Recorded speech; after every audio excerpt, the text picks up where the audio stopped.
Very good evening, my dear students, dear friends. It's quite long that we met, and you know the reason. And then now onwards, again, we will be meeting regularly, and I will be meeting you on day-to-day basis, if possible, through these videographs, and then, if necessary, face-to-face after some time. And then, friends, in today's session, I will take up the legislative history of banking, the evolution and development. Friends,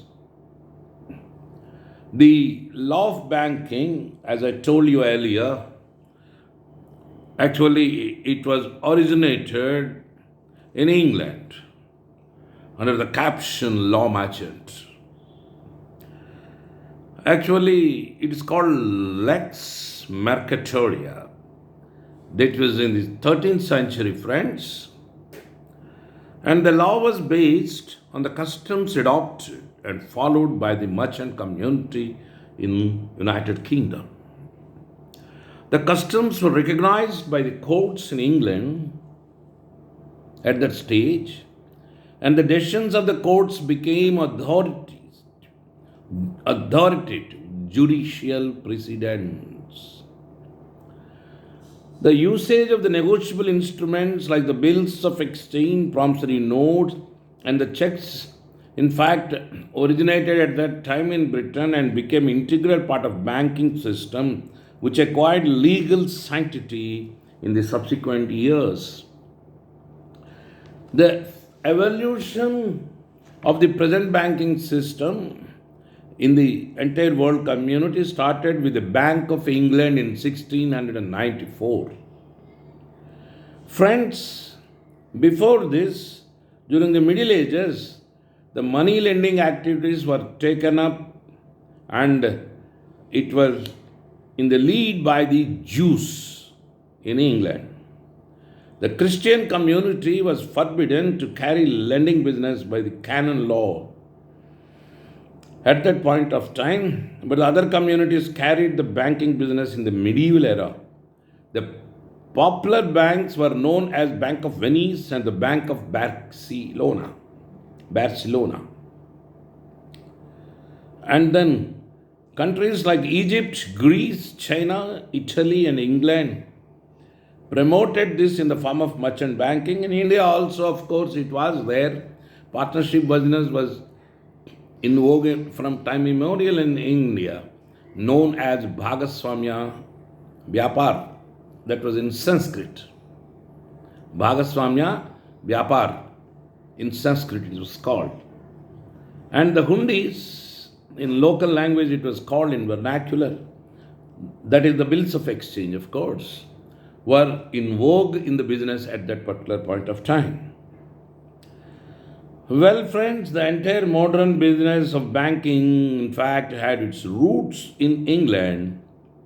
Then, from 13th century, we come to 1600, wherein in England, the people treated the king and the royal family as an institution and deposited their money with the king and the bullion with the royal mint.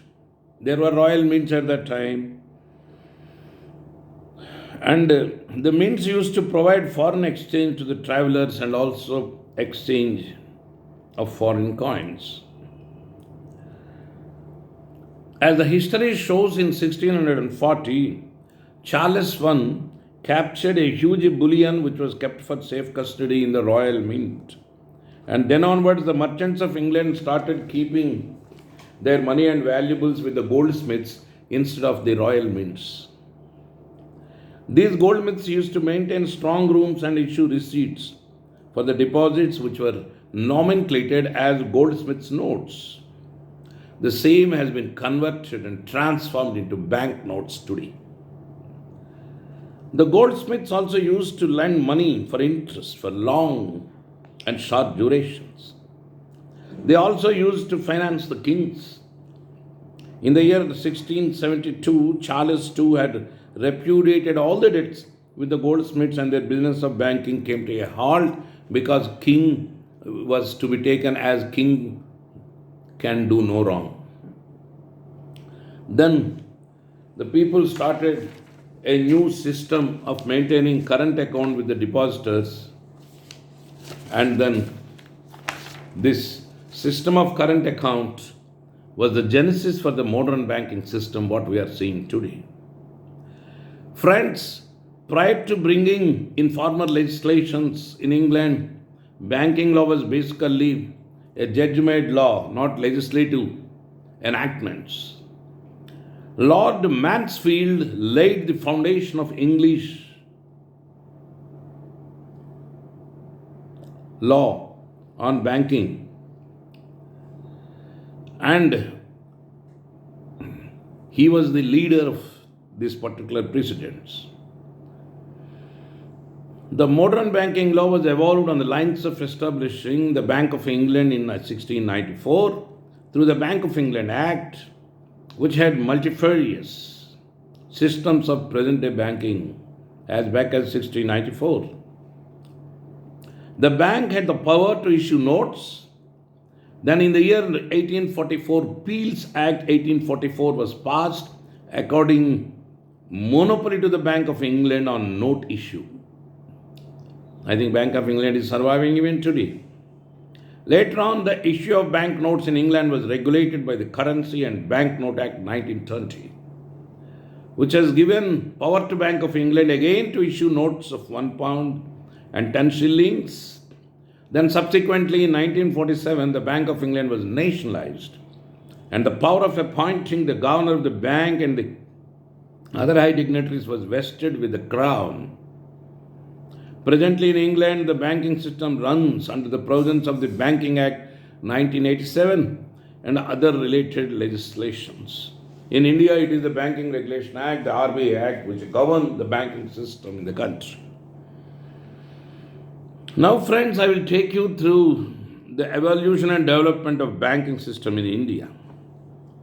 In India, the system of banking was adopted both for commercial and non-commercial purposes. The references go back to Vedic period, where money lending was in vogue, and money lenders were used to accept deposits also from the public, and the money lenders were called Seths or Shroffs. Mainly the business of money lending was carried by the Vaishya community in India. The money lenders carried a highly profitable business, and Jain bankers were very famous along with Vaishya community. The French traveler Mr. J.V. Tavernier during 17th century has written that in India, in every village, there was a money changer by name Seth or Shroff, who used to make remittance of money and issue letters of exchange. He wrote that foreign trade was in vogue at the time, and in Buddhist period also, in India, bills of exchange were in use. That's why I said hundis, they were called in vernacular language. The business of banking during this period was carried by Brahmins and Kshatriyas also, who were known as Mahajans, Shreshtis and Shaukars. Then friends, later on during the Muslim era, India was under the Muslim rule. The banking was in vogue, of course. And the bankers were also appointed as mint officers, money changers, and revenue officials to the government. We had to refer to Mughals period, the Todar system, who has made out a great admin and revenue enactments at that stage, which were called as Famanas. Some of the bankers were called at the stage Jagat Sethas. However, on one account, the banking business suffered a setback during the Mughal period, even though other issues were taken up by the Todar, as rulers opposed charging of interest on loans as it was against the Holy Quran. But in the East India regime, the banking system gained a flourish, and it was regulated subsequently by British legislations for India. And in India, during the year 1809, the Bank of Bengal was brought into force, and it was also called the Presidency Bank in India. It was established by a charter of parliament. The East India Company was also a contributory to this bank. In 1840, the Bank of Bombay was established. What you must understand is banking was in vogue up to the Mohammedan era. During Mughals, interest was in fact banned. Interest charging was banned. Subsequently, the banking business rose in higher dimension during the East India Company time. Then the Britishers took over and the legislations were passed. This is what you have to understand for history. Then 1840 is the year where the Bank of Bombay was established. And the Bank of Madras was also established, and these presidency banks were given the power of issuing notes because currency was to be printed at the time. But the government withdrew this power in 1862, and the presidency banks were amalgamated into the great Imperial Bank of India in the year 1920 by the Imperial Bank of India Act 1920. The Imperial Bank now has become the present State Bank of India. That was in the year 1955. The Imperial Bank of India did not have the power to issue bank notes, of course. The bank was given the power to hold government balances and to manage the public debt and clearing houses and act as clearing houses till the formation of the Reserve Bank of India in the year 1935. The important and interesting feature of this bank was that shareholders of the bank carry the same liability as that of the shareholders of any other bank which was registered under the Indian Companies Act. Indian Companies Act, but the name of the bank did not contain the word limited. Now I have shown you the travels of banking system in India, the banking system in United Kingdom and rest of the world, how it was spread. Then I will tell you the modern banking system, how it was developed in this country. In India, the banking business is carried by both the government and private persons. The Reserve Bank of India is the central bank having absolute control and power over all the banks in the country. It regulates the entire banking system of India. It is the regulator. I told you, the regulator of a corporate entity is the MCA, Minister of Corporate Affairs. For dispute resolution, you have to go to the National Company Law Tribunal. For shares securities in the country, you have to go to regulator as the Securities and Exchange Board of India, that is SEBI, and dispute resolution, it is the SAT, Securities Appellate Tribunal. So far the banking system is concerned, the regulator is the Reserve Bank of India, but dispute resolution, you have to go to the High Courts under Article 226 of the Constitution of India, and you have to go to ultimately under Article 136 as SLP to the Supreme Court of India. The Royal Commission, in fact, has played a role here in the development of modern banking system in the country. The Imperial Bank of India, in fact, carried the functions of a commercial bank and also the central bank, in fact, and the Royal Commission on Indian Currency and Finance in the year 1926, prior to independence, recommended for the establishment of the RBI, that is the Reserve Bank of India, as a central bank independent of the Imperial Bank of India. Due to the constitutional reforms for India during 1930 and 31, a proposal was made for the transfer of responsibility at the center from British Indians, and it was also proposed that a Reserve Bank free from political influence must be established. That's what it happened. The Indian Central Banking Inquiry Committee also recommended for the setting up of the Reserve Bank of India. Finally, a bill to establish the Reserve Bank of India was passed in the Legislative Assembly on 22/12/1933 and the Council of States on 16/12/1934. Then the Reserve Bank was established on 1st April 1935 with multifarious functions. And the RBI, that is the Reserve Bank of India, was vested with the power to regulate the issue of banknotes and the keeping of reserves with a view to secure monetary stability in India. It also operates the currency and credit system in the country. And it was in partnership with private, in fact, individuals, and the bank was divided into different areas in the country like Bombay, Calcutta, Madras, Delhi, and Rangoon, and subsequently it has gone to establishing its branches all over the state capitals of states. And the Reserve Bank was subsequently nationalized with effect on January 1, 1949 by the Reserve Bank Transfer to Public Ownership Act 1948, and a private individual shareholders of the Reserve Bank were paid compensation, and totally Reserve Bank has become having independent autonomy. Then friends, after the establishment of the RBI and after independence, the Imperial Bank was nationalized to form the State Bank of India under the State Bank of India Act 1955. Then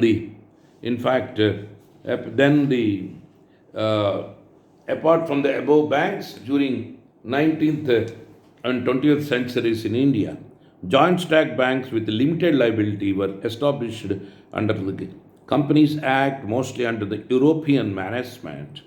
And the prime banks happened to be at that stage were the Punjab National Bank Limited, the Bank of India Limited, Canara Bank Limited, the Indian Bank Limited, the Andhra Bank Limited, etc. Several banks were incorporated in the private sector with multifarious functions. The Government of India, following the concept of social control in the field of banking sector, in the year 1969 nationalized 14 leading banks, and in the year 1980 another 6 banks were nationalized. Today we have banks in both public and private sector and also in cooperative sector under the Cooperative Societies Act. And in 2020, the Cooperative Societies Act was amended, and then more changes were brought to the Banking Companies Regulation Act. Today, it is the Banking Companies Regulation Act and the Reserve Bank of India Act which play a pivotal role in regulating the banking business. We have another set of banks called foreign banks, where the banks were incorporated in foreign countries and having their branches and doing business in this country with the permission granted by the Reserve Bank of India. The Indian banks also vice versa, having overseas branches in several other countries.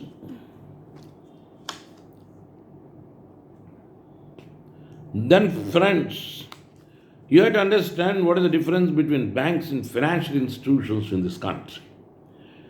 The banking business includes financing also, but there are certain organizations which carry exclusively finance business. They are called NBFCs, that is non-banking financial companies. That means non-banking financial companies can do only finance business but not banking. Banking companies can do finance as well as banking business. And what is banking? I have already explained in my previous lessons, where I have given the definitions also. Then apart from the Reserve Bank of India Act 1934, the Banking Regulation Act 1949 also regulates the working and functioning of the banks in this country. And a banking company can carry finance business, but a purely finance company cannot carry any banking business as it is termed as NBFC. That is what I told you just now.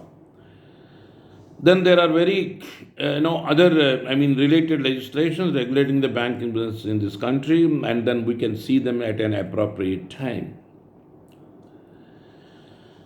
Basically, the banking business must be carried in the form of a company registered under the Companies Act 2013, or it would have been under the earlier Companies Acts, and then any previous company legislations, and also under the Cooperative Societies Act, either of the central or state governments. The banking institutions in India also can be incorporated by statutes, like the State Bank of India. Thus, the banking institutions can be incorporated either under a special statute or under the Companies Act or Cooperative Societies Act, but not under the Partnership Act, nor individuals can do banking business in this country. So friends, with this background, I conclude my discussion. in today's legislative history, and then, as per our syllabus, step by step, I will go ahead with other in fact topics, and then I will cover the other related banking legislations in my next lecture, and slowly we will proceed further with various other issues pertaining to this particular subject matter. In fact, in my next lecture, I will deal with banking legislations exclusively as to what are the various banking legislations thereon. Then one by one we will go to the customer and banker relationship, and then the Clayton's rule, and so on and so forth. And then slowly, on regular basis, I'll be meeting you through videos, and I will also meet you if necessary regularly. It may take a little time for me to meet you regularly, but the same effect that we are going to have either this way or that way, ultimately we will be completing our portion. So, my dear friends, thank you very much for all your cooperation, and in fact, I convey my deep gratitude to all of you. In my agony, all of you, in fact, expressed very high commitment, and I was very much moved by your affection and cooperation. Almost it's a month now. And then last, I think I remember same day, as 7th, in fact, my wife was put into ICU. And since then, I think we have not met. So almost it's a month. You forbear with me, and I thank you very much.